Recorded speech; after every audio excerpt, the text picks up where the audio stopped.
Sousa యుద్ధము ఎప్పుడు జరిగింది, ఎవరి మధ్య జరిగింది, ఓకేనా, ఎవరు విజయం సాధించారు? సౌసా.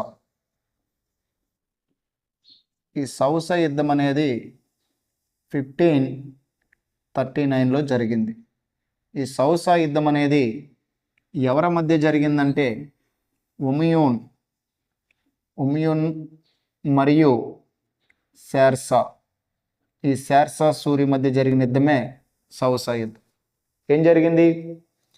ఉమయూను మొఘల్ సామ్రాజ్యాన్ని పరిపాలిస్తున్న చక్రవర్తి. ఇతను ఇప్పుడు బీహార్లోని చూనార్ అనే ఒక పెద్ద కోటను ఆక్రమించడానికి 1537లోని ఉమయూను బీహార్లోని చూనార్ ప్రాంతం మీదకి యుద్ధానికి వెళ్తాడు.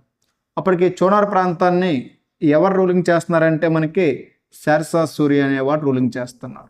సో ఈ చూనార్ కోటను ఆక్రమించడానికి బీహార్ పైకి యుద్ధానికి వెళ్ళి చూనార్ ప్రాంతాన్ని పరిపాలిస్తున్న షేర్షా సూరిని ఓడించేసి షేర్షా సూరిని తరిమేసి చూనార్ ప్రాంతాన్ని, ఈ చూనార్ కోటను ఎవరు ఆక్రమించుకున్నారంటే ఉమయూన్.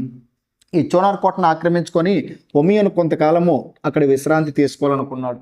సో విశ్రాంతి తీసుకున్న సమయంలోని ఉమయూన్కి కావలసిన నిత్యావసర వస్తువులన్నీ కూడా ఢిల్లీ నుంచి ఎక్కడికి సప్లై అయ్యావంటే మనకి చూనార్కి. ఇలా వస్తున్న నిత్యావసర వస్తువులు చూనార్కి చేరకుండా మధ్యలోని ఎవరు అడ్డగించారంటే షేర్షా సూరి.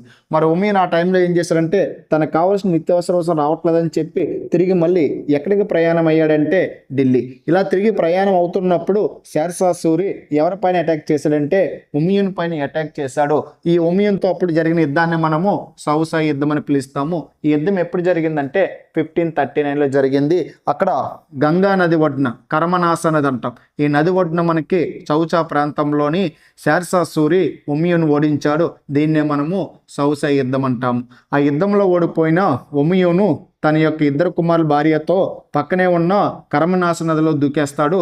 తన భార్య, తన ఇద్దరు పిల్లలు చనిపోతాడు. కష్టం మీద బయటపడి ఢిల్లీకి చేరుకున్నారు ఎవరంటే మనకి ఉమయూన్. ఇలా ఈ సౌసా యుద్ధము ఎవరి మధ్య జరిగిందన్నప్పుడు ఉమయూను షేర్షా సూరి. ఎప్పుడు జరిగిందన్నప్పుడు 1539. మరి యొక్క సౌసా యుద్ధంలో ఎవరు విజయం సాధించారంటే షేర్షా సూరి.